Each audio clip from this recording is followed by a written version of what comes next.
Well, I'm glad it's over because it has been long. The decision we made, I think, was the best decision, especially for myself. It was really what I was going for. What brought you to that decision? What was it that made you say this is a man who has to die for what he did? Because of what he did, of the victims. That was the best decision for us.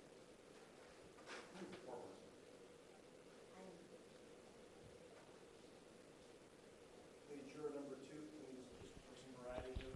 Can you talk about the deliberation process? I mean, how quickly did you all come to consensus? We were pretty much all on the same page, so it went by pretty fast. And once we realized that we were all on the same page. What was more difficult, the first phase or the second phase? They're both very difficult, just emotionally, physically. It was just all draining. Physically how? Just draining, just having to be down here every day, 8 hours. Juror number 3. What's going through your mind? What do you think? Basically, what I'm looking is another question. But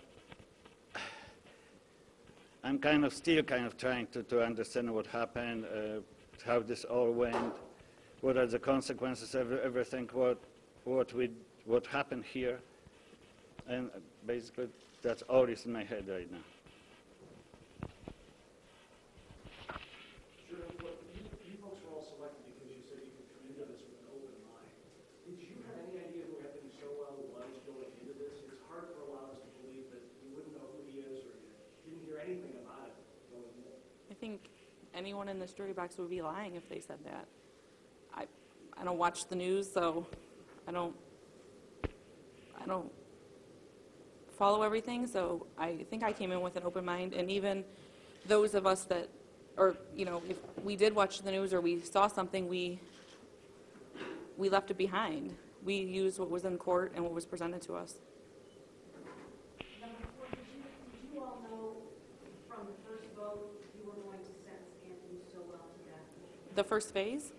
Or Well, after you had to go in after the mitigating phase and then you had to decide life or death, I assume you probably took an initial vote to see where everybody stood. no, that's not what we did. How did the process play out? I did like we did in the first phase. We saw the evidence that was presented to us, and then we went, after we discussed it at length, we made our decision. And it was unanimous right on the gate? Yeah.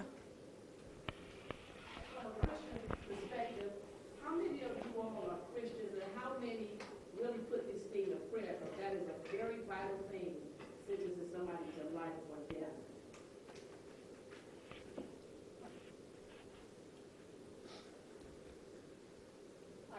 Are you asking everyone or?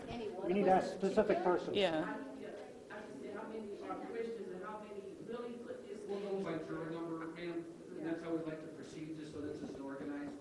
So if you have a question of someone, that would be great. It would be very helpful if you followed Aaron, all the other meetings you're doing. Thanks. Juror number 5, how did you all come together as a group? I mean, do you feel as a united group when you spend this amount of time together? I can only imagine form some bonds and friendships or cliques.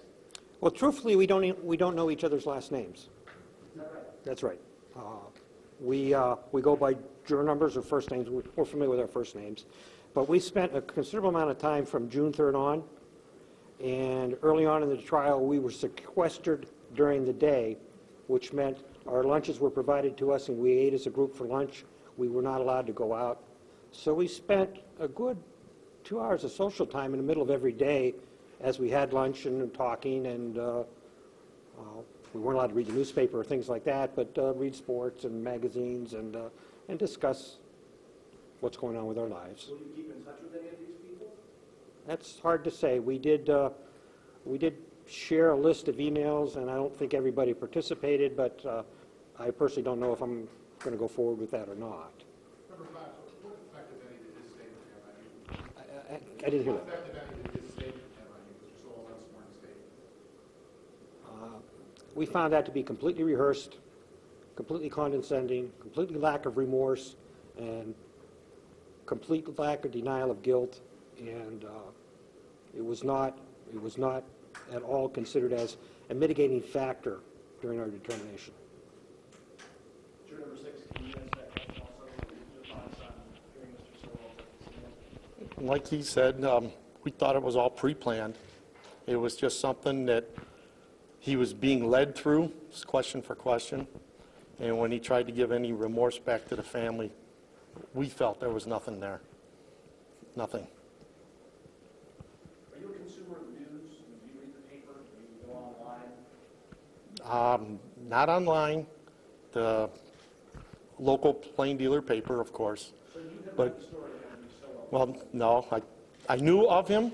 I knew a little bit about it, but I really never followed the case because, you know, you always don't have time for it. I'm more of a sports guy. That's what I read, the sports, and that's about it. But, I mean, if you see it in the front page or on the headlines or something, I just kind of glimpse at it. I wouldn't read in no depth on it at all. Number 6, how difficult was it for you to decide the man's death? It was difficult. But after you sit down, catch the evidence, and think about it, and try to revert to my faith, which is Catholic, and then listen to your other jurors. Then after that, after we all sat down and went over everything, it was a pretty good decision on our part, and mine also. I'm comfortable with it.